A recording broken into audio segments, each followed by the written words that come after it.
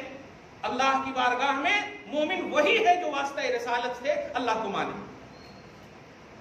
اور عمل کی دنیا میں بھی وہی مقبول ہے جو واسطہ رسالت سے کرے۔ کیا نیکوکار نہیں تھے موجود؟ یقیناً موجود تھے۔ صدقات، خیرات، مدد کرنا، یہ سب کیا ہے؟ نہیں کرتے تھے۔ ایمان مطلب بعثت مصطفیٰ سے پہلے آخر غریب ہوتے نا، تو غریبوں کی امداد کرنے والے بھی تو موجود تھے، بلکہ ملت ابراہیمی پر بہت سارے ملت ابراہیمی پر تھے نا، اور جب تھے ایک نبی کی ملت پر تھے تو ان کے ذریعے سے جو بھی کام ہو رہا تھا نیکیاں تھی کہ نہیں؟ لیکن کیوں نہیں محسنین کا زمرہ ملا؟ کیوں نہیں نیکوکار کا زمرہ ملا؟ سارے عمل کو اللہ تبارک و تعالیٰ بالکل کہتا ہے I don't care، مجھے وہ بتاؤ کہ اس عمل میں نظریات کی دنیا میں نبی ہے یا نہیں۔ اگر تمہاری نگاہ میں نبی ہے تو اب گناؤ، جتنا عمل گنانا ہے، ہر عمل کو ڈبل ٹرپل کروں گا، ہر عمل کو اضعافا مضاعفا، کئی گنا کر دوں گا، کئی گنا کر دوں گا۔ لیکن اگر نبی نہیں ہے تو وہ عمل چھوڑو، وہ عمل کا کوئی ہمارے پاس اس کی کوئی حیثیت نہیں، اس کا کوئی وجود نہیں۔ کیا بات! تو آؤ میں تمہیں بتاتا ہوں کہ تمہارے رب نے تم پر کیا حرام کیا، میں تمہیں بتاتا ہوں۔ آج کی تاریخ میں محمد کو نہیں مان سکتے، بتاؤ نا دلیل حرمت کیا ہے، حرام و حلال کی فہرستیں کیا ہے؟ نہیں مان سکتے تو پھر بتاؤ۔ قرآن پاک تو یہ کہہ رہا ہے کہ نہیں، حرام کی فہرست نبی بتائیں، حلال کا انڈیکس نبی دے۔ آپ یہ نہیں کہہ سکتے کہ دے چکے، کیوں؟ اس لیے کہ نئی نئی ایکٹیویٹیز دنیا میں آ رہی ہیں۔ انشورنس کا مسئلہ نہیں تھا نبی کے زمانے میں، ظاہری طور پر LIC پالیسی یہ سب کا مسئلہ نہیں تھا، خون کا مسئلہ نہیں تھا، بلڈ ڈونیشن کا مسئلہ نہیں تھا۔ نئی نئی باتیں آ رہی نا، اور وَيَخْلُقُ مَا لَا تَعْلَمُونَ، ابھی تو اور بھی ایسی باتیں نہیں آنے والی ہیں جو آپ نہیں جانتے۔ ابھی نئی نئی ٹیکنالوجی کیا کیا ہونے والی ہم نہیں جانتے، صحیح ہے؟ تو جب حلت و حرمت کی فہرست اور انڈیکس کا دار و مدار رسالت ہے، نبی ہے، تو اب صبح قیامت تک جو چیز بھی حلال ہوگی وہ نبی کی وجہ سے ہوگی، جو چیز بھی حرام ہوگی وہ نبی کی وجہ سے ہوگی۔ اس لیے نبی کو ایک سیکنڈ کے لیے بھی اپنی زندگی ایمان سے، اپنی زندگی عمل سے ایک سیکنڈ کے لیے بھی دور نہیں کر سکتے آپ۔ کوئی سانس نہیں لے سکتے آپ نبی کے بغیر، کوئی سوچ و فکر نہیں رکھ سکتے آپ نبی کے بغیر۔ یہ ہے اہمیت رسالت کی، اور خصوصاً محمد عربی صلی اللہ علیہ وسلم کی۔ حبیب مکرم آپ کہیے، میں کہہ رہا ہوں، آؤ بتاؤ، میں بتاتا ہوں تمہیں کہ تمہارے رب نے تم پر کیا حرام کیا ہے۔ سنو، سب سے پہلی حرمت کیا ہے؟ لا تشرکوا بہ شیئا، اس کے ساتھ کسی چیز کو شریک نہ ٹھہرانا۔ بڑے افسوس کے ساتھ کہنا پڑ رہا، آپ 2 سال یا 1 سال پہلے ایک جملہ سنے ہوں گے کہ جہاں کہیں بھی یہ حکم ہے ان کے ساتھ کسی کو شریک نہ ٹھہراؤ۔ خدا کی قسم کہیں پر بھی لفظ ولی نہیں، لیکن آج امت کا ایک طبقہ جب بھی شرکیہ آیت کو پیش کرتا ہے تو یہی کہتا ہے کہ ولی کے پاس نہ جاؤ، یہ شرک ہے، اور پھر آیت پیش کرتا بے شک اللہ معاف نہیں کرتا اس کے ساتھ کسی کو شریک ٹھہرانا۔ کہاں کی بات، کیسی بات! آپ پورے قرآن کا مطالعہ میں بتا رہا ہوں کہ شرک کی کہیں بھی آیت دیکھیا، ان اللہ لا یغفر ان یشرک بہ، لا تشرکوا بہ شیئا، اس کے ساتھ کسی شے کو شریک نہ ٹھہراؤ۔ شے کا لفظ ہے، لا تشرکوا بہ ولیا کا لفظ نہیں ہے۔ جو ولی ہوگا وہ مشرک بنے گا ہی نہیں، جو ولی اللہ خاص طور سے ہوگا وہ مشرک بنے گا ہی نہیں۔ ولی تو اللہ کی عطا سے بنتا ہے، وہ پارٹنر بن کر کے ولی نہیں ہو سکتا۔ ولی تو تحت عطا ربانی کا نام ہے، اللہ کی عطا کے تحت جو رہے، اللہ کے پرتبے کرم میں جو رہے اسے ولی کہتے ہیں۔ جو اپنی میں کو اللہ کے تابع کر دے اسے ولی کہتے ہیں۔ پھر اللہ کہے کہ ہاں میں، زبان اس کی ہے میں بول رہا ہوں، ہاتھ اس کا میں بول رہا ہوں، دیکھیے، تو جب اپنے سارے وجود کو اللہ کے حوالے کر دے اسے ولی کہتے ہیں۔ اللہ کے بازو میں جو بیٹھا رہے، اللہ کے شریک ہو کر کے رہے، اسے ولی نہیں بولتے۔ لیکن آج آپ سنے ہوں گے ہر آیت بے شک اللہ شرک کو معاف نہیں کرتا، تو بتاؤ نا بھیا، شرک کا ولی کو ماننا شرک ہے؟ اگر ولی کو ماننا شرک ہے تو پھر قرآن شرک کا درس دے رہا ہے. الا ان اولیاء اللہ لا خوف علیہم ولا هم يحزنون. سنو، اولیاء اللہ وہ ہیں جن پر کوئی خوف اور کوئی غم نہیں ہے. کیا کہنا چاہ رہا ہے؟ خالی اسٹیٹس بتانا چاہ رہا؟ نہیں، عزت کرو، بنو، کوشش کرو، محبت کرو، ان کو اپنا آئیڈیالوجی کے طور پر انہیں استعمال کرو. کونوا مع الصادقین، سچوں کی صحبت میں رہو. مگر آپ بس اللہ اللہ اللہ. ارے قرآن کا تو تقاضا ہی ختم کر دیا اس طبقے نے. قرآن نے کہا تھا صراط مستقیم کے 4 انڈیکس ہیں. قرآن نے کہا تھا سچوں کی صحبت رہو. قرآن نے کہا تھا وسیلہ ڈھونڈ کر لاؤ. قرآن نے کہا تھا نماز پڑھ لو تو جاؤ اللہ کا رزق تلاشو. کمال ہے، نماز بھی تو ہم اللہ ہی کے لیے پڑھ رہے تھے نا، دعا بھی کہ اللہ رزق عطا کر. مگر کہہ رہا ٹھیک ہے دعا کر لیے نا، ہاں میرا آرڈر ہے چل باہر رزق تلاش ہو جاتے. کمال ہے. رزاق ہو کر کے کہہ رہا، حکم دے رہا رزق تلاش ہو. کبھی آپ نے اعتراض کیا؟ نہیں اعتراض کیا آپ نے. تو یہ سب شہپارے ہیں توحید کے. آپ اللہ پر ایمان رکھتے ہو بے شک، لیکن اللہ پر ایمان رکھنے کا یہ بھی مطلب ہے کہ اللہ کو بھی مانو اور اللہ کی بھی مانو. آپ کو اللہ کو بھی ماننا ہوگا اور اللہ کی بھی ماننا ہوگا. اور اللہ جب کہہ رہا ہے کہ وسیلہ لاؤ تو آپ کو لانا ہوگا. اب اپنے ہی عمل کا وسیلہ لاؤ تو لاؤ، لیکن ہم ایک بات ضرور کہیں گے کہ تم سے بھی افضل ہے. جب تم سے افضل ہے، جو تیرا عمل وسیلہ کے قابل ہے، تو تجھ سے جو افضل ہے وہ بدرجہ اولا قابل ہے وسیلہ کے. کلیئر بات ہے.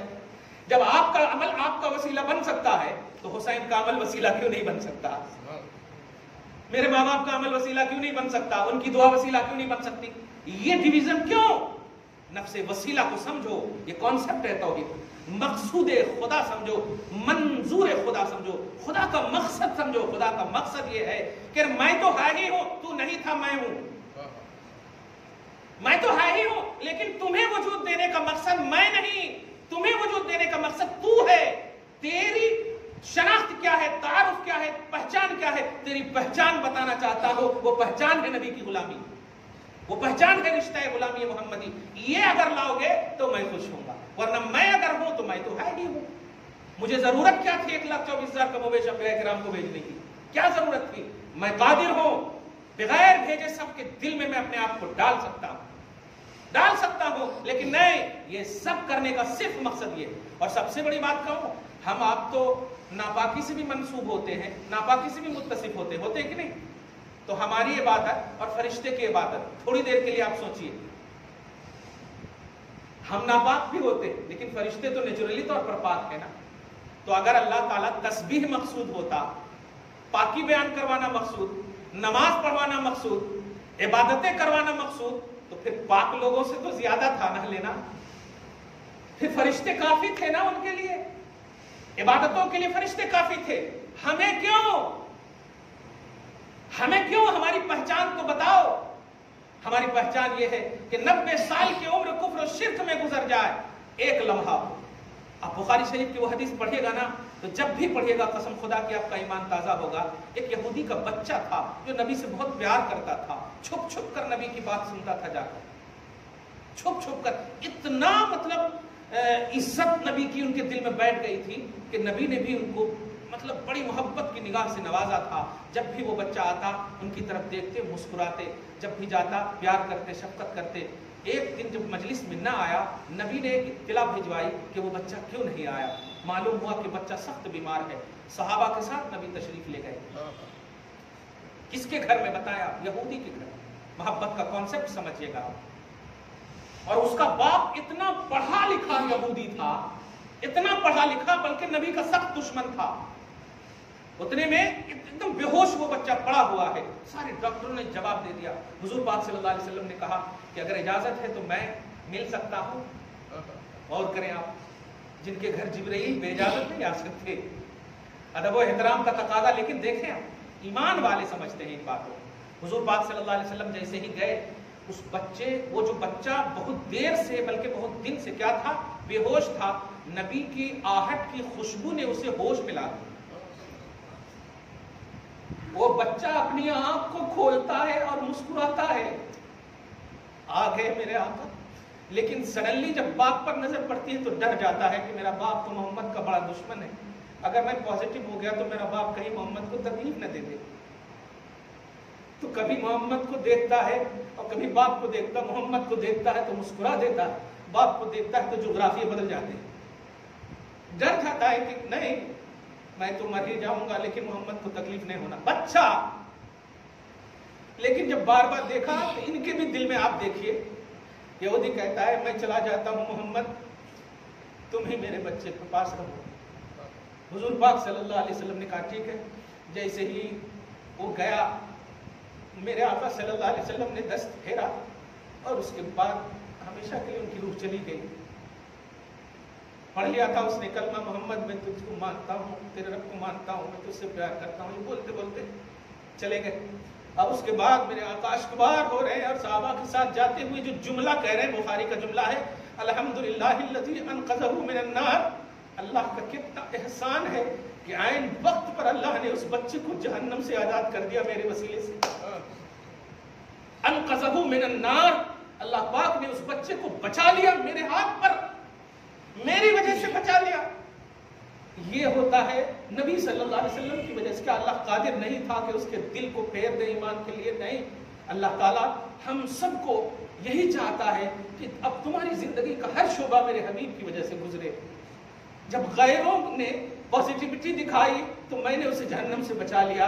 اے امت کے بلیور، اے امت کے ایمان والوں، تم کو کم سے کم ایمان کا لحاظ کرو، نبی کو ہر حال میں پازیٹیو رکھو اور چاہو تو انشاءاللہ سارے گناہ تو مٹیں گے ہی، درجے بھی بلند ہوں گے۔ دعا ہے اللہ تعالیٰ آج کی اس خصوصی گفتگو کو حبیب پاک صاحب الاولاد کے وسیلے سے قبول فرمائے، اپنی شان کریمی کے مطابق اجر عطا فرمائے، گھر بار میں اولاد کی برکتیں عطا فرمائے، اصلوں کی بخشش فرمائے، نسلوں کی حفاظت فرمائے۔ وصلی اللہ تعالی علی خیر خلق محمد وآلہ واصحابہ اجمعین برحمتک یا ارحم الراحمین۔